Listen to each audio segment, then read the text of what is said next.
Prime net 9 ನಲ್ಲಿ ಇವತ್ತಿನ ಇಡೀ ದಿವಸದ ಪ್ರಮುಖ ಬೆಳವಣಿಗೆಗಳ ವಿಶೇಷ ವರದಿಗಳನ್ನು ತೋರಿಸ್ತೀವಿ. ಅದಕ್ಕಿಂತ ಮುಂಚಿತವಾಗಿ ರಾಜ್ಯ, ದೇಶ ಹಾಗೂ ವಿದೇಶಗಳಲ್ಲಿ ನಡೆದಿರುವ ಟಾಪ್ 18 ಸುದ್ದಿಗಳನ್ನು ನೋಡೋಣ. ರಾಜ್ಯ ಗುತ್ತಿಗೆದಾರರ ಸಂಘದ ಕಮಿಷನ್ ಡೀಲ್ನ ವಿಡಿಯೋ ಸಂಚಲನ ಸೃಷ್ಟಿಸಿದೆ. ಸಂಘದ ನಿರ್ದೇಶಕ ಮಂಡಳಿ ಗೌರವಾಧ್ಯಕ್ಷ ಜಗನ್ನಾಥ್ ಜಿ ಶೇಗ್ಜಿ, ನಿರ್ದೇಶಕ HR ಚಿಂಚೋಳಿ ಸರ್ಕಾರಿ ಯೋಜನೆಗಳ ಕಾಮಗಾರಿಗೆ ಬಿಡ್ ವಿಚಾರವಾಗಿ ಗುತ್ತಿಗೆದಾರರಿಗೆ ಬೆದರಿಕೆಯನ್ನು ಹಾಕಿದರು. ಈ ಕುರಿತು ನ್ಯೂಸ್ 18 ವರದಿ ಪ್ರಸಾರವಾಗ್ತಾ ಇದ್ದಂತೆಯೇ ಸಂಘದಿಂದ ಜಗನ್ನಾಥ್ ಜಿ ಶೇಗ್ಜಿ ಮತ್ತು ನಿರ್ದೇಶಕ HR ಚಿಂಚೋಳಿಯನ್ನು ಅಮಾನತು ಮಾಡಲಾಗಿದೆ. ಅಲ್ಲದೆ ಆರೋಪ ಸಾಬೀತಾದರೆ ಗುತ್ತಿಗೆದಾರರ ಸಂಘದಿಂದ ವಜಾ ಮಾಡುವುದಾಗಿ ಸಂಘದ ಅಧ್ಯಕ್ಷ ಮಂಜುನಾಥ್ ಹೇಳಿದ್ದಾರೆ. ಗುತ್ತಿಗೆದಾರರ ಸಂಘದ ರಾಜ್ಯ ಗೌರವಾಧ್ಯಕ್ಷ ಸ್ಥಾನದಿಂದ ಉಚ್ಚಾಟನೆ ಬೆನ್ನಲ್ಲೇ ಜಗನ್ನಾಥ್ ಶೇಗ್ಜಿ ಆಕ್ರೋಶ ವ್ಯಕ್ತಪಡಿಸಿದ್ದಾರೆ. ಕಲಬುರಗಿಯಲ್ಲಿ ಮಾತನಾಡಿದ ಅವರು, ನಾನು ಯಾವುದೇ ತಪ್ಪು ಮಾಡಿಲ್ಲ. ಸರ್ಕಾರದ ವಿರುದ್ಧ ಶೇಕಡಾ 40 ಕಮಿಷನ್ ಆರೋಪವನ್ನು ಮಾಡಿದ್ದೆ. ಇದೇ ನನ್ನ ಉಚ್ಚಾಟನೆಗೆ ಕಾರಣವಾಗಿದೆ. ಸರ್ಕಾರದ ಮೇಲೆ ನಾನು ಮಾಡಿರುವ ಆರೋಪಗಳಿಗೆ ನನ್ನ ಬಳಿ ಸಾಕ್ಷಿಗಳಿದ್ದು ಸೂಕ್ತ ಸಮಯದಲ್ಲಿ ಅದನ್ನು ಬಯಲಿಗೆ ತರುತ್ತೇನೆ ಅಂತ ಹೇಳಿದ್ದಾರೆ. ಪ್ರಧಾನಿ ಮೋದಿ ಕುರಿತು ಆಕ್ಷೇಪಾರ್ಹ ಹೇಳಿಕೆಗೆ ಸಂಬಂಧಿಸಿದಂತೆ ಇಡೀ ದಿನದ ಪರಿಷತ್ ಕಲಾಪ ವ್ಯರ್ಥವಾಗಿದೆ. ನಜೀರ್ ಅಹಮದ್ ಅಮಾನತಿಗೆ ಒತ್ತಾಯಿಸಿ ಬಿಜೆಪಿ ಸದಸ್ಯರು ಪ್ರತಿಭಟನೆ ನಡೆಸಿದರು. ಬಳಿಕ ನಜೀರ್ ಕ್ಷಮೆ ಕೇಳುವಂತೆ ಸಭಾಪತಿ ಸೂಚಿಸಿದರು. ಇದರ ನಡುವೆ ನಜೀರ್ ಅವರನ್ನು ಗುರಿಯಾಗಿಸಿ ಅದು ಪಾಕಿಸ್ತಾನದ ನಾಲಿಗೆ ಎಂದಿದ್ದ CT ರವಿ ಹೇಳಿಕೆಗೆ ನಜೀರ್ ಅಹಮದ್ ತೀವ್ರ ಆಕ್ಷೇಪ ವ್ಯಕ್ತಪಡಿಸಿದ್ದಾರೆ ಮತ್ತು ಕಾಂಗ್ರೆಸ್ ಸದಸ್ಯರು ಕೂಡ ರವಿ ಕ್ಷಮೆಗೆ ಪಟ್ಟು ಹಿಡಿದಿದ್ದರು. ಅಲ್ಲದೆ ಸಭಾಪತಿ ಸೂಚಿಸಿದರೂ ಕ್ಷಮೆ ಯಾಚಿಸದೆ CT ರವಿ ಮುಂದಾಟ ಪ್ರದರ್ಶಿಸಿದ್ದಾರೆ. ಬೆಂಗಳೂರಿನ ಇತಿಹಾಸ ಪ್ರಸಿದ್ಧ ಧರ್ಮರಾಯ ಸ್ವಾಮಿ ದೇಗುಲದಲ್ಲಿ ಅಕ್ರಮ ಬಟಾ ಬಯಲಾಗಿದೆ. ದ್ರೌಪದಮ್ಮ ದೇವಿಗೆ ಭಕ್ತರು ನೀಡಿದ್ದ 63 ಗ್ರಾಂ ತೂಕದ ನೆಕ್ಲೆಸ್ ಅನ್ನ ಮುಜರಾಯಿ ಇಲಾಖೆ EO ನಾಗರಾಜ್ ಕಳ್ಳತನ ಮಾಡಿದ್ದಾರೆ ಅಂತ ದೇಗುಲದ ಆಡಳಿತ ಮಂಡಳಿಯ ಮಾಜಿ ಅಧ್ಯಕ್ಷ ಆರೋಪ ಮಾಡಿದ್ದಾರೆ.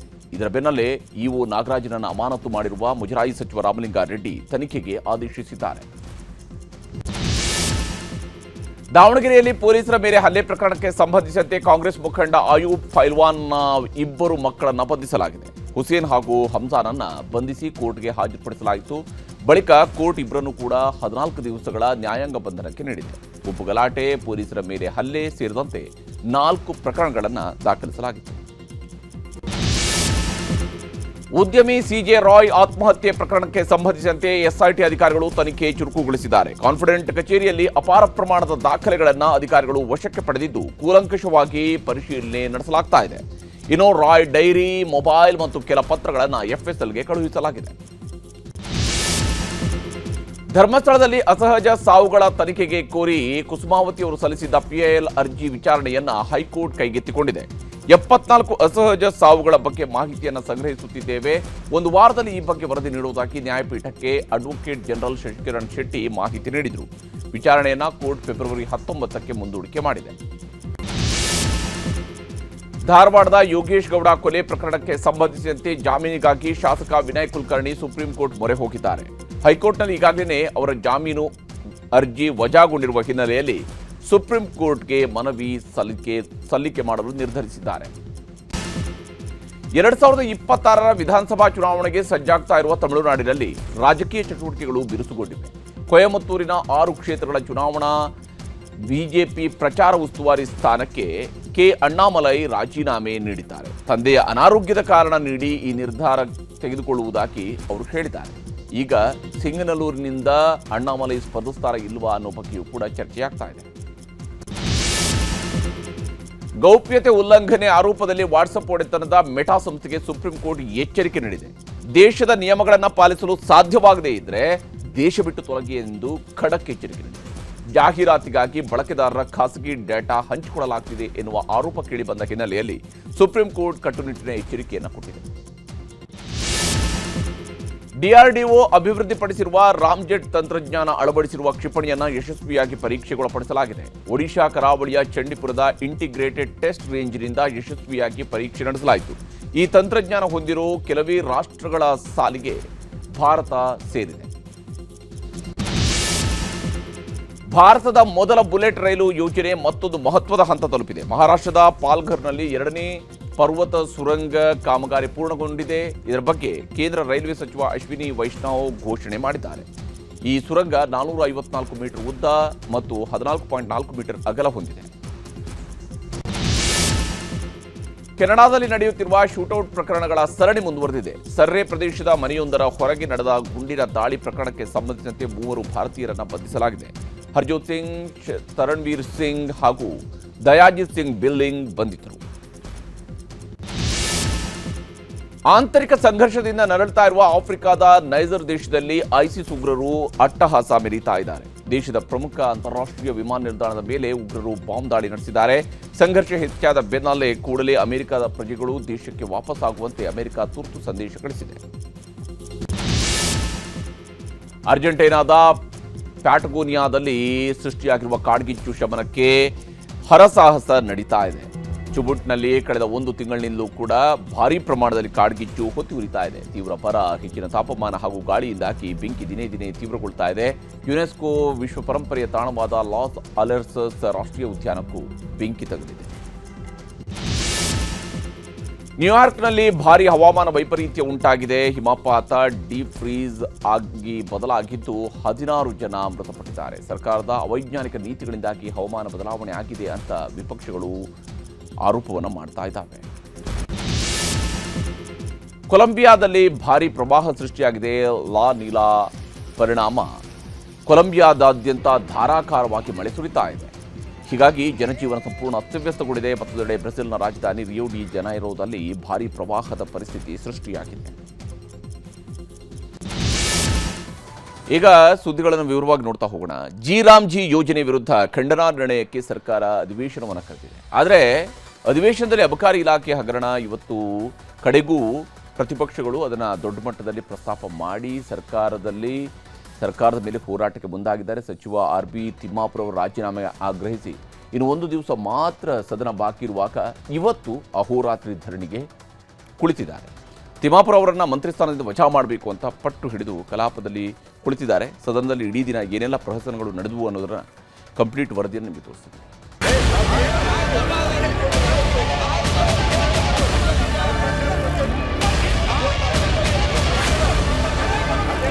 ಭ್ರಷ್ಟಾಚಾರದ ಕೂಪಾಗಿರುವಂತ A1 ಇಲಾಖೆ, ಅಬಕಾರಿ ಇಲಾಖೆ.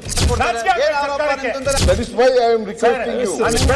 ಬಗ್ಗೆ ಚರ್ಚೆ ಮಾಡ್ಲಿಕ್ಕೆ ಸಿದ್ಧರಿಲ್ಲ ಅಷ್ಟೇ. ಯಾರು ನಿಮ್ಮ ಮಾತು ಕೇಳಲ್ಲ, ಅವ್ರನ್ನ ಹೊರಗಡೆ ಹಾಕಿ. ಹೈಕಮಾಂಡ್ಗೆ ತೃಪ್ತಿಪಡಿಸಬೇಕಾಗಿದೆ. ಒಂದೆಡೆ ಪ್ರತಿಪಕ್ಷಗಳ ತೀವ್ರ ವಿರೋಧ, ಮತ್ತೊಂದೆಡೆ ಸದನದಲ್ಲಿ ಖಂಡನಾ ನಿರ್ಣಯ ಮಂಡಿಸಲು ಸರ್ಕಾರದ ಬಿಗಿಪಟ್ಟು. ಇದರೊಂದಿಗೆ ಇವತ್ತಿನ ವಿಧಾನಸಭೆ ಕಲಾಪ ಕಾವೇರಿತ್ತು.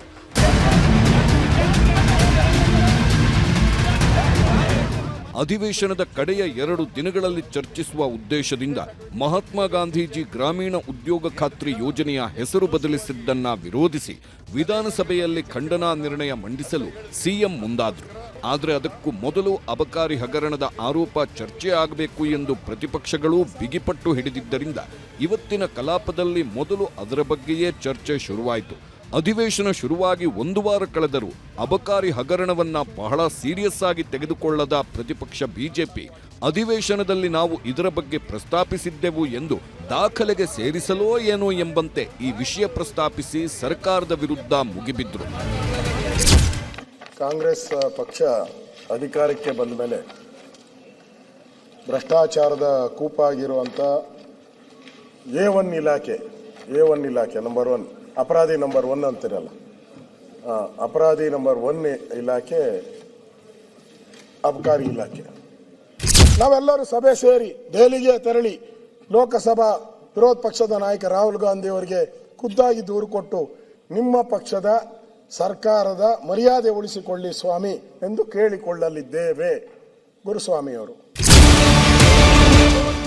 ರಾಹುಲ್ ಗಾಂಧಿ ಅವರಿಗೆ ದೂರು ಹೋಗಿರೋದು ಸಿಎಂ ಸ್ನೇಹಿತ ಗುರುಸ್ವಾಮಿ ಅವರಿಂದಲೇ ಅಂತ ಅಶೋಕ್ ಆರೋಪಿಸಿದ್ರು.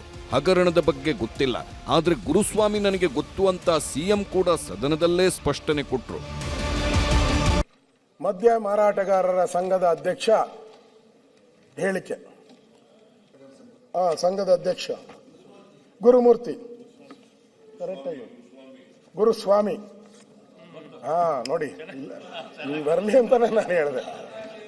ವರ್ಣಾ ಕ್ಷೇತ್ರದವನು, ನಮ್ಮ ಪಂಚಾಯತಿ ಪಕ್ಕದವನು.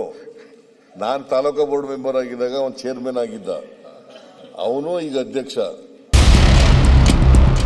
ಇದಾದ ನಂತರ ಸದನದಲ್ಲಿ ಪ್ರತಿಪಕ್ಷ ನಾಯಕ ಆರ್ ಅಶೋಕ್ ಪೆನ್ ಡ್ರೈವ್ಗಳನ್ನು ಪ್ರದರ್ಶಿಸಿ ಇದರಲ್ಲಿ ಹಗರಣಕ್ಕೆ ಸಂಬಂಧಿಸಿದ ಆಡಿಯೋಗಳಿವೆ ಎಂದರು. ಅಷ್ಟೇ ಅಲ್ಲದೆ ಮದ್ಯ ಮಾರಾಟಗಾರರು ಈಗಾಗಲೇ ಲೋಕಾಯುಕ್ತಕ್ಕೆ ಹಾಗೂ ರಾಜ್ಯಪಾಲರಿಗೆ ದೂರು ಕೊಟ್ಟಿದ್ದಾರೆ, ಸಿಎಂಗೂ ಕ್ರಮ ಕೈಗೊಳ್ಳುವಂತೆ ಆಗ್ರಹಿಸಿದ್ದಾರೆ. ರಾಜ್ಯದಲ್ಲಿ ಅಬಕಾರಿ ಸಚಿವರು ತಿಂಗಳಿಗೆ 21 ಕೋಟಿಯ ರೀತಿಯಲ್ಲಿ ವರ್ಷಕ್ಕೆ 252 ಕೋಟಿ ರೂಪಾಯಿ ವಸೂಲಿ ಮಾಡುತ್ತಿದ್ದಾರೆ ಅಂತ ನೇರವಾಗಿ ಆರೋಪಿಸಿದ್ರು. ಅವನು ಕಂಪ್ಲೇಂಟ್ ಅಲ್ಲಿ ಹೇಳಿದ್ದಾನೆ, ಲೋಕಾಯುಕ್ತ, ಮುಖ್ಯಮಂತ್ರಿ, ರಾಜಭವನ ಎಲ್ಲರಿಗೂ ಕೊಟ್ಟಿರೋ ಕಂಪ್ಲೇಂಟ್ ಹೇಳಿದ್ದಾನೆ. ಮಂತ್ಲಿ 10ರಿಂದ 15 ಸಾವಿರ ಅಂತ ಲೆಕ್ಕ ಹಾಕಿದ್ದಾರೆ. ಪ್ರತಿ ತಿಂಗಳು 10ರಿಂದ 15 ಸಾವಿರ, 14 ಸಾವಿರಕ್ಕೆ ಲೆಕ್ಕ ಹಾಕಿದ್ದೀನಿ. 14 ಸಾವಿರ ಇಂಟು 15 ಸಾವಿರ, ತಿಂಗಳಿಗೆ 15 ಸಾವಿರ ಕೊಡಬೇಕು. ಒಂದೊಂದು ವೈನ್ ಸ್ಟೋರು, ಬಾರ್ಗಳು, ಇನ್ನೂ ರೇಟ್ ಜಾಸ್ತಿ ಇದೆ, ಕೆಲವೆಲ್ಲ ದೊಡ್ಡ ಇದೆ, ಅದಕ್ಕೆ ಇನ್ನೂ ಜಾಸ್ತಿ ಕೊಡ್ತಾರೆ, 25 ಸಾವಿರ 30 ಸಾವಿರ. ಆವ್ರೇಜ್ 21 ಕೋಟಿ ಆಯಿತು ತಿಂಗಳಿಗೆ. ವರ್ಷಕ್ಕೆ ಎಷ್ಟಾಯಿತು? 252 ಕೋಟಿ ಆಯಿತು. ಯಾರು ಕೊಡ್ತಾರೆ? ಯಾವ ಮಂತ್ರಿಗೆ ಬರ್ತದೆ? 252 ಕೋಟಿ ಮಂತ್ಲಿ. ಇದನ್ನ ಎಲ್ಲರೂ ಒಪ್ತಾರೆ, ಮಂತ್ಲಿ ಕೊಡೋದು ಫಿಕ್ಸ್. ಅದು ಇಷ್ಟೆಲ್ಲ ಸಾಕ್ಷಿಗಳಿದ್ದರೂ ಈ ಹಗರಣದ ಬಗ್ಗೆ ಯಾಕೆ ತನಿಖೆಗೆ ಕೊಟ್ಟಿಲ್ಲ ಎಂದು ಸರ್ಕಾರವನ್ನ ತರಾಟೆಗೆ ತೆಗೆದುಕೊಂಡ್ರು. ಬಿಜೆಪಿಯವರು ಹೀಗೆ ನಿರಂತರ ವಾಗ್ದಾಳಿ ಮುಂದುವರಿಸುತ್ತಿದ್ದಂತೆ ಸಿಎಂ ಸಿದ್ದರಾಮಯ್ಯ ಕೆರಳಿ ಕೆಂಡವಾಗಿದ್ರು. ಎಷ್ಟು ಹೊತ್ತು ಅಬಕಾರಿ ಇಲಾಖೆ ಬಗ್ಗೆ ಮಾತಾಡ್ತೀರಾ? ಕೂತ್ಕೊಳ್ಳಿ, ನಾನು ಮನ್ರೇಗಾ ವಿಚಾರದಲ್ಲಿ ನಿರ್ಣಯ ಮಂಡನೆ ಮಾಡಬೇಕು ಎಂದು ಪ್ರತಿಪಕ್ಷದ ವಿರುದ್ಧ ರೋಷಾವೇಶ ಪ್ರದರ್ಶಿಸಲು ಮುಂದಾದ್ರು. ವೆರಿ ಸಾರಿ, ಇದು ಸೆಷನ್ ಕರೆದಿರತಕ್ಕಂಥದ್ದು ವಿಶೇಷ ಅಧಿವೇಶನ. ಇದು ಒಂದು ಗಂಟೆ ಮಾತಾಡ್ತೀವಿ ಅಂತ ಹೇಳಿದವರು 2 ಗಂಟೆ ಮಾತಾಡಿದ್ರು.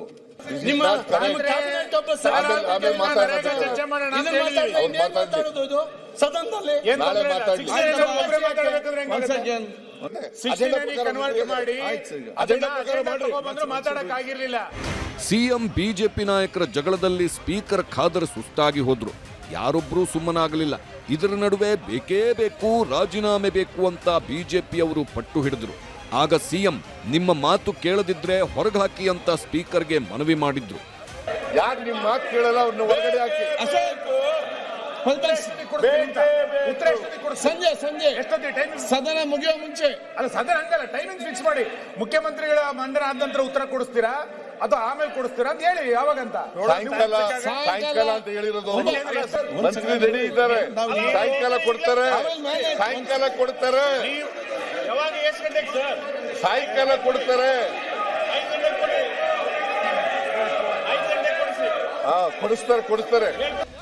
ಅಬಕಾರಿ ಸಚಿವರ ಕೈಯಲ್ಲೇ ಉತ್ತರ ಕೊಡಿಸ್ತೀವಿ ಅಂದಮೇಲೆ ಬಿಜೆಪಿಯವರು ಸುಮ್ಮನಾದ್ರು.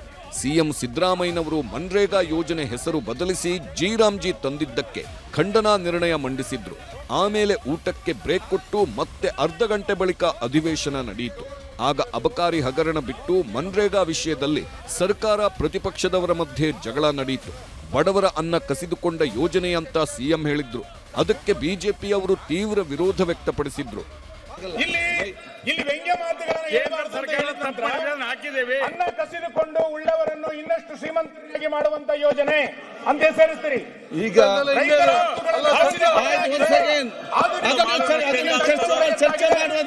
ವಿರೋಧ ಮಾಡಬೇಕು ಅಂತ ಫಿಕ್ಸ್ ಮಾಡ್ಕೊಂಡ್ಬಿಟ್ಟಿದ್ದಾರೆ. ಮೇಲ್ಗಡೆಯವರೆಲ್ಲ ನೋಡ್ತಾ ಇದ್ದಾರೆ. ಮೇಲ್ಗಡೆಯವ್ರನ್ನ ತೃಪ್ತಿ ಮಾಡಕ್ಕೋಸ್ಕರವಾಗಿ ಈ ತರ ಎಲ್ಲ ಅಡ್ಡಿಪಡಿಸ್ತಕ್ಕಂಥದ್ದು ಇದೆಯಲ್ಲ, ಇವ್ರನ್ನೆಲ್ಲ ಹೊರಗಾಕ್ಬಿಟ್ಟು ಮಾಡ್ಬೇಕಾಗುತ್ತೆ. ನಾವು ಹೈಕಮಾಂಡಿನ ಹೊರಗಾಕ್ಬಿಟ್ಟು ಮಾಡಬೇಕಾಗುತ್ತೆ. ಹೈಕಮಾಂಡ್ಗೆ ತೃಪ್ತಿಪಡಿಸಬೇಕಾಗಿದೆ. ಪ್ರತಿಪಕ್ಷ ಸದಸ್ಯರ ವಿರೋಧದ ನಡುವೆಯೂ ಖಂಡನಾ ನಿರ್ಣಯ ಮಂಡಿಸಲು ಅನುಮತಿ ನೀಡಿದ್ರು ಸ್ಪೀಕರ್. ಗಲಾಟೆ ಜೋರಾಯಿತು. ಸದನವನ್ನ ಮುಂದೂಡಿಕೆ ಮಾಡಿದ ಸ್ಪೀಕರ್ ಎಲ್ಲರನ್ನೂ ಕಚೇರಿಗೆ ಕರೆಸಿಕೊಂಡು ಸಂಧಾನಕ್ಕೆ ಪ್ರಯತ್ನಿಸಿದ್ರು. ವಿಬಿ ಜಿ ವಿರುದ್ಧ ಚರ್ಚೆಗೆ ಸಹಕಾರ ಕೊಡುವಂತೆ ಮನವಿನೂ ಮಾಡಿದ್ರು. ಮತ್ತೆ ಸಂಜೆ ವಿಧಾನಸಭೆ ಅಧಿವೇಶನ ಶುರುವಾಯಿತು. ಸಿಎಂ ಮನ್ರೇಗಾ ವಿಷಯದಲ್ಲಿ ಸುದೀರ್ಘವಾಗಿ ಮಾತಾಡಿದ್ರು. ಮನ್ರೇಗಾ ವಿಷಯದಲ್ಲಿ ಬಿಜೆಪಿಯವರನ್ನ ಸರಿಯಾಗೇ ಛೇಡಿಸಿದ್ರು ಸಿಎಂ. ಇದಾದ ಮೇಲೆ ಬಿಜೆಪಿಯವರು ಅಬಕಾರಿ ಹಗರಣವನ್ನ ಮತ್ತೆ ಕೆಣಕಿದ್ರು. ಆಗ ಅಬಕಾರಿ ಸಚಿವ ಆರ್.ಬಿ. ತಿಮ್ಮಾಪುರ ಸದನಕ್ಕೆ ಉತ್ತರ ಕೊಟ್ರು. ಬಿಜೆಪಿ ಅವಧಿಯಲ್ಲೂ ಸಚಿವ ಗೋಪಾಲಯ್ಯ ಮೇಲೆ ಆರೋಪ ಇತ್ತು. ಶಶಿಕಲಾ ಜೊಲ್ಲೆ, ಬಿಸಿ ಪಾಟೀಲ್, ಆರ್ ಅಶೋಕ್ ಹೆಸರು ಬೇರೆ ಬೇರೆ ಹಗರಣದಲ್ಲಿತ್ತು. ರಾಜೀನಾಮೆ ಕೊಟ್ರಾ ಅಂತ ಕಾಲೆಳೆದ್ರು. ಗೋಪಾಲಯ್ಯ ಅವರು ಇದ್ದಾಗ ಏನಾಯ್ತು, ಅವರಿದ್ದಾಗ ಸೆಲಿನಾ ಅನ್ನಕ್ಕಿನ ಲೋಕಾಯುಕ್ತರು ಕ್ಯಾಚ್ ಮಾಡ್ತಾರೆ. ಎಷ್ಟು ತಗೊಂಡು 5 ಲಕ್ಷ ಎಲ್ಲಿ ಕೊಡ್ತೀಯಾ? ನಾನು ಅಬಕಾರಿ ಮಂತ್ರಿ ಕೊಡ್ತೆ. ರಾಜೀನಾಮೆ ಕೊಟ್ಟ ಅಧ್ಯಕ್ಷರವರು. ಶಶಿಕಲಾ ಜೊಲ್ಲೆ ಮೇಡಮ್ ಮೊಟ್ಟೆ ಹಗಲನ ಎಷ್ಟು ಮಂದಿ ರಾಜೀನಾಮೆ ಕೊಟ್ಟ? ಅವ್ರನ್ನೇ ಕಿಟ್ಕೊಂಡಿದ್ರಿ. BC ಪಾಟೀಲ್ರು ಪ್ರತಿ ನೌಕರಿಂದ ಹಣ ವಸೂಲಿ ಅಂತೇಳಿ ಬತ್ತು, ಪೇಪರ್ ಟಿ ಬತ್ತು, ರಾಜೀನಾಮೆ ಕೊಡಿಸಿದ್ರ. ನಮ್ಮ ಇವ್ರ ಮೇಲೇನೆ ಇತ್ತು. ಅಶೋಕ್ ನಮ್ಮ ವಿರೋಧ ಪಕ್ಷದ ನಾಯಕರು ಹಿರಿಯರಾದಂಥ ಅವರಲ್ಲಿನೂ ಇತ್ತು.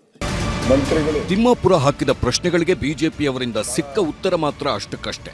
ಆದರೂ ತಿಮ್ಮಾಪುರ ರಾಜೀನಾಮೆಗೆ ಪಟ್ಟು ಹಿಡಿದಿರುವ ಬಿಜೆಪಿ ಅವರು ಸದನದಲ್ಲೇ ಅಹೋರಾತ್ರಿ ಪ್ರತಿಭಟನೆಗೆ ತೀರ್ಮಾನಿಸಿದ್ದಾರೆ. ಬಿಜೆಪಿಯವರಿಗೆ ಜೆಡಿಎಸ್ ಕೂಡ ಸಾಥ್ ಕೊಟ್ಟಿದೆ.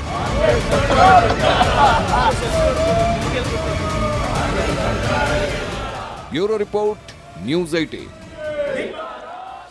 ಹೀಗೆ ರಾಜ್ಯ ವಿಧಾನಸಭೆಯಲ್ಲಿ ಮತ್ತೊಂದು ಅಹೋರಾತ್ರಿ ಧರಣಿ ಅನ್ನುವಂಥದ್ದು ದಾಖಲೆಯಾಗಿ ಉಳ್ಕೊಳ್ಳುತ್ತೆ. ಅಷ್ಟರ ಮಟ್ಟಿಗೆ ಇವತ್ತು BJP ಮತ್ತು JDSನವರು ಜೊತೆ ಸೇರಿ ಅಹೋರಾತ್ರಿ ಧರಣಿಗೆ ಇಳಿದಿದ್ದಾರೆ. ಒಂದು ದಿವಸದ್ದು, ಯಾಕಂದರೆ ಅಹೋರಾತ್ರಿ ಧರಣಿ ಇದು ಇವತ್ತೊಂದು ದಿವಸ ಮಾತ್ರ, ನಾಳೆಗೆ ಸದನವೇ ಮುಂದೂಡಿಕೆ ಆಗಿರೋದಕ್ಕೆ ಅದು ಅಲ್ಲಿಗೆ ಮುಕ್ತಾಯ ಆಗೋಗ್ಬಿಡುತ್ತೆ. ಮತ್ತೊಂದು ಕಡೆ ಲೋಕಸಭೆಯಲ್ಲಿ ರಾಹುಲ್ ಗಾಂಧಿ ಇವತ್ತು ಕೂಡ ನರವಾಣೆ ವಿಚಾರವನ್ನು ಪ್ರಸ್ತಾಪಿಸ್ತಾ ಇದ್ದಂತೆ ಕೋಲಾಹಲ ಸೃಷ್ಟಿಯಾಯಿತು. ಸ್ಪೀಕರ್ ಮೇಲೆ ಕಾಂಗ್ರೆಸ್ ಸಂಸದರು ಪೇಪರನ್ನು ಹರಿದು ಎಸೆದರು. ಅಶಿಸ್ತು ತೋರಿದಂಥ 8 ಸಂಸದರನ್ನು ಬಜೆಟ್ ಅಧಿವೇಶನ ಮುಗಿಯುವವರೆಗೆ ಅಮಾನತು ಮಾಡಲಾಗಿದೆ. Now, what did you say just now? What is this yar? What is this yar? The above mentioned members may be suspended from the services of the House. ನಿನ್ನೆ ಇಡೀ ದಿನ ಲೋಕಸಭೆಯಲ್ಲದೆ ಭಾರತ ಚೀನಾ ಗಡಿ ವಿಷಯದಲ್ಲದೆ ನಿವೃತ್ತ ಜನರಲ್ ನರವಾಣೆ ಆತ್ಮಚರಿತ್ರೆ ವಿವಾದ ಎಬ್ಬಿಸಿತ್ತು.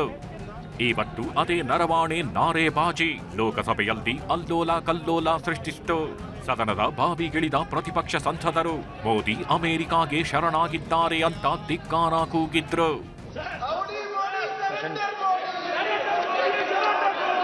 ಪ್ರಶ್ನೆ ಸಂಖ್ಯಾ 41. ಲೋಕಸಭೆ ಅಧಿವೇಶನ ಶುರುವಾಗ್ತಿದ್ದಂತೆ ಸದನದ ಬಾವಿಗಿಳಿದ್ರು ಪ್ರತಿಪಕ್ಷ ಸಂಸದರು. ಕೊನೆಗೆ ಬೆಳಗ್ಗೆ 11 ಗಂಟೆಗೆ ಶುರುವಾದ ಲೋಕಸಭೆ ಕಲಾಪವನ್ನು 8 ನಿಮಿಷ ನಡೆಸಿ 12 ಗಂಟೆಗೆ ಮುಂದೂಡಿದ್ರು. प्रश्नकाल के अंदर नियोजित तरीके से बेल में आकर नारेबाजी करने का कोई तर्क है क्या? प्रश्नकाल तो माननीय सदस्यों का समय होता है. महामहिम राष्ट्रपति जी के अभिभाषण पर चर्चा होगी, बजट पर चर्चा होगी. ಮಧ್ಯಾಹ್ನ 2 ಗಂಟೆಗೆ ಸದನ ಶುರುವಾಯಿತು. ರಾಷ್ಟ್ರಪತಿ ಭಾಷಣದ ಮೇಲೆ ಮಾತನಾಡಲು ರಾಹುಲ್ ಗಾಂಧಿ ಅವರಿಗೆ ಕರೆದರು. ನರವಾಣೆ ಆತ್ಮಚರಿತ್ರೆಯನ್ನ ದೃಢೀಕರಣ ಮಾಡಿ ಮನವಿ ಕೊಟ್ಟರು. ಆಯ್ತು, ಪರಿಶೀಲಿಸ್ತೇವೆ ಅಂತ ಹೇಳಿದ ಸ್ಪೀಕರ್ ಮತ್ತೆ ರಾಹುಲ್ ಗಾಂಧಿ ಅವರಿಗೆ ಮಾತಾಡಲು ಅವಕಾಶ ಕೊಟ್ರು. ಆದ್ರೆ ರಾಹುಲ್ ಗಾಂಧಿ ಮತ್ತೆ ಚೀನಾ ಸಂಘರ್ಷವನ್ನ ಚರ್ಚೆಗೆ ತಗೊಂಡ್ರು. ಬಿಜೆಪಿಯವರು ಬಿಡಲಿಲ್ಲ. ಆದ್ರೆ ಮಧ್ಯೆ ಗೆದ್ದು ನಿಂತ KC ವೇಣುಗೋಪಾಲ್ ಸ್ಪೀಕರ್ ಸರ್ ಅಂತ ಕರೆಯದೆ ಏ ಕ್ಯಾ ಯಾರ್ ಅಂತ ಹಿಂದಿಯಲ್ಲಿ ಕರೆದ್ರು. ಆಗ KC ವೇಣುಗೋಪಾಲ್ಗೆ ಚೇರ್ಮನ್ ತರಾಟೆಗೆ ತಗೊಂಡ್ರು.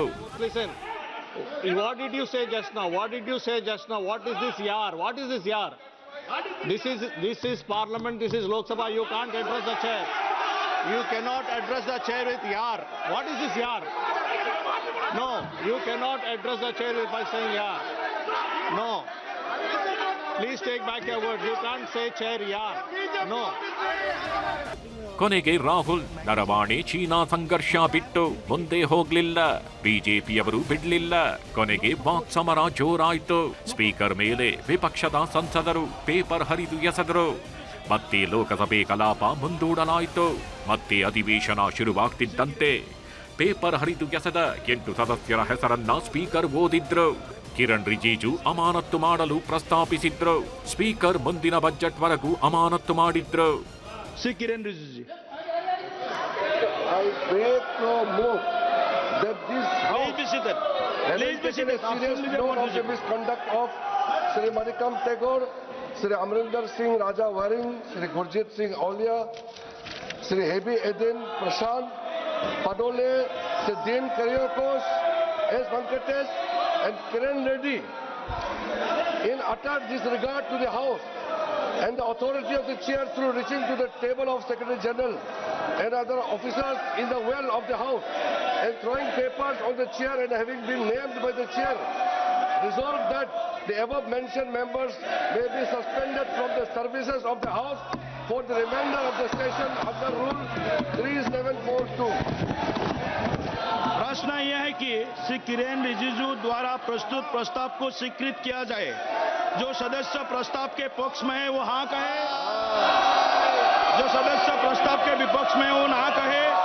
मेरे विचार में निर्णय हाँ वालों के पक्ष में हुआ, हाँ वालों के पक्ष में हुआ, प्रस्ताव स्वीकृत हुआ। ಸಂಸದರನ್ನ ಅಮಾನತ್ತು ಮಾಡಿದ ಮೇಲೂ ಮತ್ತೆ ಪೇಪರ್ ಹರಿದು ಸ್ಪೀಕರ್ ಮೇಲೆ ಹಾಕಿದ್ರು. ಅಧಿವೇಶನವನ್ನು ನಾಳೆಗೆ ಮುಂದೂಡಲಾಯಿತು. ಸಂಸತ್ ಕಟ್ಟಡದಿಂದ ಹೊರಗೆ ಬಂದ ಮೇಲೂ ಕಾಂಗ್ರೆಸ್ನವರು ಪ್ರತಿಭಟನೆ ಮುಂದುವರೆಸಿದ್ರು. Bureau report, news 18. ಕರ್ನಾಟಕದ ಖ್ಯಾತ ಜ್ಯೋತಿಷಿ ಅಂತ ಬೋರ್ಡ್ ಹಾಕೊಂಡಿದ್ದ ಕಮಲಾಕರ್ ಭಟ್ ಅರೆಸ್ಟ್ ಆಗಿದ್ದಾರೆ. ಹೆಣ್ಣಿಗಾಗಿ ಕೈಗೆ ರಕ್ತ ಅಂಟಿಸಿಕೊಂಡು ಕೊಲೆ ಕೇಸ್ನಲ್ಲಿ ಲಾಕ್ ಆಗಿದ್ದಾರೆ. ಅಷ್ಟಕ್ಕೂ ಕಮಲಾಕರ್ ಭಟ್ ಕೊಲೆ ಮಾಡಿರುವಂಥದ್ದು ಯಾವ ಕಾರಣಕ್ಕಾಗಿ ಕೊಲೆ ಮಾಡಿಸಲಾಗಿದೆ, ಏನಿದು ಪ್ರಕರಣ, ಇದರ ಡೀಟೇಲ್ಸ್ ಅನ್ನು ನೋಡಿ ಇಣುಕಿ ನೋಡು ಕಮಲಾಕರ ಭಟ್ಟರ ಇನ್ನೊಂದು ಅವತಾರವನ್ನ. ಚಡ್ಡಿ ಹಾಕೊಂಡು ಆಂಟಿ ರೀಲ್ಸ್ ಮಾಡ್ತಿದ್ರೆ ಆ ಕಡೆ ಕಮಲಾಕರ ಭಟ್ರು ಒಂದೇ ಕಣ್ಣಲ್ಲಿ ನೋಡ್ತವ್ರೆ. ಈಕೆ ಹೆಸರು ಸುಚಿತ್ರಾ ಅಂತ. ಉತ್ತರ ಕನ್ನಡ ಜಿಲ್ಲೆಯ ಸಿದ್ದಾಪುರ ತಾಲೂಕಿನ ಅವರಗುಪ್ಪ ನಿವಾಸಿ. 15 ವರ್ಷದ ಹಿಂದೆ ಮಹೇಶ್ ನಾಯ್ಕ್ ಅನ್ನೋರನ್ನ ಪ್ರೀತಿಸಿ ಮದುವೆಯಾಗಿದ್ದಳು. ಇಬ್ಬರದ್ದು ಸಿದ್ದಾಪುರ ಅನ್ನೋ ಕಾರಣಕ್ಕೆ ಲಿಂಕ್ ಆಯ್ತೋ ಗೊತ್ತಿಲ್ಲ, ಅಥವಾ ಅದ್ಯಾವ ಘಳಿಗೆಯಲ್ಲಿ ಅಂಗೈ ತೋರಿಸಿ ಜ್ಯೋತಿಷ್ಯ ಕೇಳಿಸೋಕೆ ಹೋಗಿದ್ಲೋ ಗೊತ್ತಿಲ್ಲ. ಅಂಗೈ ಕೊಟ್ಟವಳು ಅಂಗೈಯಲ್ಲೇ ಮಧುಮಾಸ ತೋರಿಸೋದಕ್ಕೆ ಶುರು ಮಾಡಿದ್ಲು. ಇಲ್ಲಿಂದಲೇ ನೋಡಿ ಆಂಟಿಯ ರಂಗೀಲ ಲೈಫ್ ತೆರೆದುಕೊಂಡಿತ್ತು. ಗಂಡ ಮಕ್ಕಳನ್ನ ಬಿಟ್ಟ ಸುಚಿತ್ರಾ 4-5 ತಿಂಗಳಿಂದ ಮನೆ ಬಿಟ್ಟು ಎಸ್ಕೇಪ್ ಆಗಿದ್ಲು.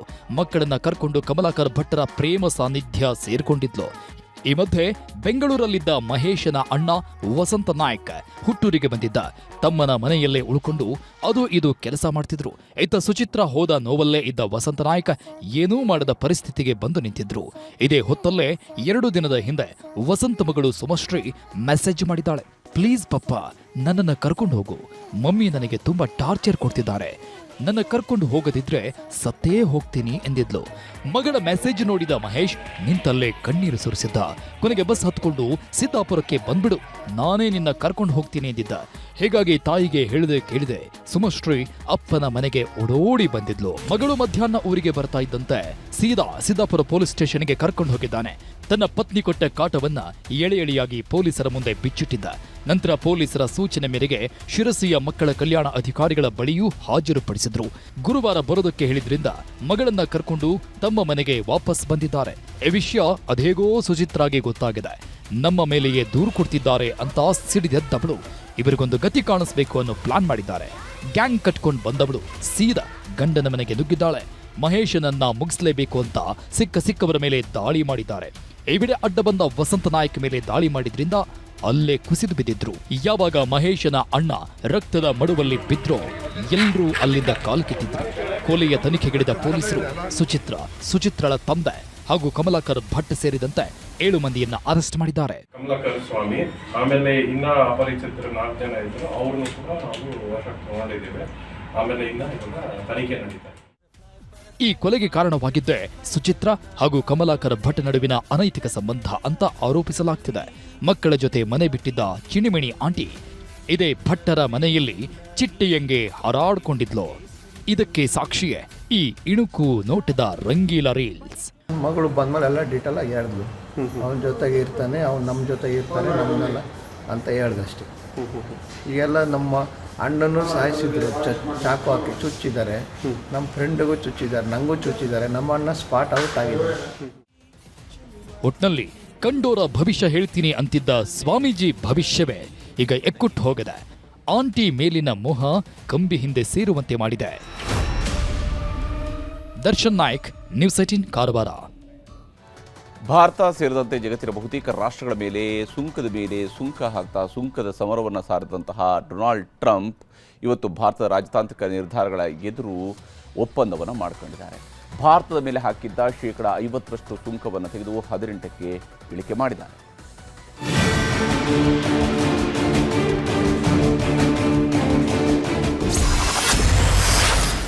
ಭಾರತಕ್ಕೆ ಸುಂಕ ಹೇರಿದ್ದ ಟ್ರಂಪ್ ಯೂ ಟರ್ನ್. 145 ಕೋಟಿ ಭಾರತೀಯರ ಮುಂದೆ ಅಮೆರಿಕ ಅಧ್ಯಕ್ಷ ಡೊನಾಲ್ಡ್ ಟ್ರಂಪ್ ಮಂಡಿಯೂರಿದ್ದಾರೆ. ಭಾರತದ ಮೇಲೆ ಸಿಕ್ಕಾಪಟ್ಟೆ ಸುಂಕ ಹಾಕ್ತೀನಿ ಅಂತ ಹೆದರಿಸಿ ಸುಸ್ತಾಗಿ ಹೋದ ದೊಡ್ಡಣ್ಣ ಮೋದಿ ಸರ್ಕಾರದ ತಾಳ್ಮೆಯ ಮಂತ್ರಕ್ಕೆ ಶರಣಾಗಿದ್ದಾರೆ. ರಷ್ಯಾದಿಂದ ತೈಲ ಖರೀದಿ ನಿಲ್ಲಿಸದಿದ್ರೆ ಭಾರತದ ಜೊತೆ ವ್ಯಾಪಾರ ಸಂಬಂಧ ಕಡಿದುಕೊಳ್ಳುವುದಕ್ಕೂ ರೆಡಿ ಅಂದಿದ್ದ ಟ್ರಂಪ್ ಈಗ ಭಾರತದ ಮೇಲೆ 25ರಷ್ಟು 50ರಷ್ಟು ಸುಂಕ ಹೇರೋ ಮಾತನ್ನ ವಾಪಸ್ ತಗೊಂಡು 18% ಸುಂಕದ ನೀತಿಗೆ ತಲೆಬಾಗಿದ್ದಾರೆ. ಅದು ಅಮೆರಿಕ ಅಧ್ಯಕ್ಷ ಡೊನಾಲ್ಡ್ ಟ್ರಂಪ್ ಅವರೇ ಪ್ರಧಾನಮಂತ್ರಿ ನರೇಂದ್ರ ಮೋದಿ ಅವರಿಗೆ ಫೋನ್ ಕರೆ ಮಾಡಿದ್ದನ್ನು ಟ್ರಂಪ್ ಸಾಮಾಜಿಕ ಜಾಲತಾಣಗಳಲ್ಲಿ ಹಂಚಿಕೊಂಡಿದ್ದಾರೆ. ಭಾರತದ ಪ್ರಧಾನಿ ಮೋದಿ ಅವರೊಂದಿಗೆ ಮಾತನಾಡಿದೆ. ಅವರು ನನ್ನ ಅತ್ಯುತ್ತಮ ಸ್ನೇಹಿತರಲ್ಲಿ ಒಬ್ಬರು ಮತ್ತು ಅವರು ದೇಶದ ಪ್ರಬಲ ಮತ್ತು ಗೌರವಾನ್ವಿತ ನಾಯಕ. ವ್ಯಾಪಾರ, ರಷ್ಯಾ ಮತ್ತು ಉಕ್ರೇನ್ನೊಂದಿಗಿನ ಯುದ್ಧ ಕೊನೆಗೊಳಿಸುವ ಬಗ್ಗೆಯೂ ಮಾತನಾಡಿದ್ದೇವೆ. ರಷ್ಯಾದ ತೈಲ ಖರೀದಿಸುವುದನ್ನು ನಿಲ್ಲಿಸಲು ಮತ್ತು ಯುನೈಟೆಡ್ ಸ್ಟೇಟ್ಸ್ ಮತ್ತು ಬಹುಶಃ ವೆನಿಜುವೆಲಾದಿಂದ ಹೆಚ್ಚಿನದನ್ನು ಖರೀದಿಸಲು ಮೋದಿ ಒಪ್ಪಿದ್ದಾರೆ. ಹೀಗಾಗಿ 25%ನಿಂದ 18%ಗೆ ಸುಂಕ ಇಳಿಕೆ ಆಗಲಿದೆ. ಜೊತೆಗೆ $500 ಬಿಲಿಯನ್ ಹೆಚ್ಚಿನ US ಇಂಧನ, ತಂತ್ರಜ್ಞಾನ, ಕೃಷಿ, ಕಲ್ಲಿದ್ದಲು ಮತ್ತು ಇತರ ಹಲವು ಉತ್ಪನ್ನಗಳನ್ನು ಖರೀದಿಸುತ್ತಾರೆ. ಧನ್ಯವಾದಗಳು. ಹೀಗೆ ಟ್ರಂಪ್ ಹಾಕಿರುವ ಸೋಷಿಯಲ್ ಟ್ರುತ್ ಪೋಸ್ಟ್ನಲ್ಲಿ ರಷ್ಯಾದಿಂದ ತೈಲ ಖರೀದಿಯನ್ನ ಭಾರತ ನಿಲ್ಲಿಸುತ್ತೆ ಅಂತಿದೆ. ಆದರೆ ಭಾರತ ಅಂಥ ಯಾವ ನಿರ್ಧಾರವನ್ನೂ ಮಾಡಿಲ್ಲ. ಆದರೆ ಮಾತುಕತೆ ಆಗಿದ್ದು ನಿಜ ಅಂತ ಕೇಂದ್ರ ಸರ್ಕಾರ ಸ್ಪಷ್ಟಪಡಿಸಿದೆ. ಇನ್ನೊಂದು ಕಡೆ ಟ್ರಂಪ್ ಜೊತೆ ಮಾತುಕತೆ ಬಗ್ಗೆ ಪ್ರಧಾನಿ ಕೂಡ ಎಕ್ಸ್ ಮೂಲಕ ಸ್ಪಷ್ಟನೆ ನೀಡಿದ್ರು. ಆತ್ಮೀಯ ಗೆಳೆಯ, ಟ್ರಂಪ್ ಅವರೊಂದಿಗಿನ ಮಾತು ಅದ್ಭುತವಾಗಿತ್ತು. ಭಾರತದ ಉತ್ಪನ್ನಗಳಿಗೆ 18% ಸುಂಕ ಹಾಕಲು ಒಪ್ಪಿದ್ದು ಸಂತೋಷ ತಂದಿದೆ. ಈ ಅದ್ಭುತ ಘೋಷಣೆಗಾಗಿ ಭಾರತದ 1.4 ಶತಕೋಟಿ ಜನರ ಪರವಾಗಿ ಅಧ್ಯಕ್ಷ ಟ್ರಂಪ್ ಅವರಿಗೆ ಹೃತ್ಪೂರ್ವಕ ಧನ್ಯವಾದಗಳು. ಜಾಗತಿಕ ಶಾಂತಿ, ಸ್ಥಿರತೆ ಮತ್ತು ಸಮೃದ್ಧಿಗೆ ಅಧ್ಯಕ್ಷ ಟ್ರಂಪ್ ಅವರ ನಾಯಕತ್ವ ಅತ್ಯಗತ್ಯ. ಶಾಂತಿಗಾಗಿ ಅವರ ಪ್ರಯತ್ನಗಳನ್ನು ಭಾರತ ಸಂಪೂರ್ಣವಾಗಿ ಬೆಂಬಲಿಸುತ್ತದೆ. ಇದು ಪ್ರಧಾನಿಯವರು ಕೊಟ್ಟ ಸ್ಪಷ್ಟನೆ. ಈಗಾಗಲೇ ಭಾರತ ಅರಬ್ ರಾಷ್ಟ್ರಗಳ ಜೊತೆ ವ್ಯಾಪಾರ ಒಪ್ಪಂದ ಮಾಡಿಕೊಂಡಿದೆ. ರಷ್ಯಾ ಜೊತೆ ತೈಲ ಖರೀದಿಗೂ ಒಪ್ಪಂದ ಆಗಿದೆ.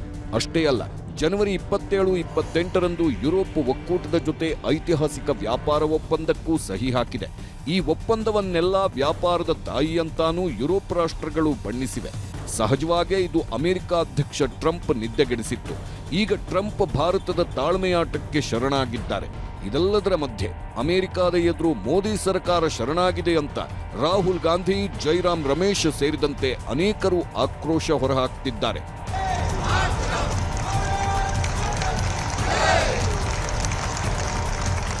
Bureau report, news 18.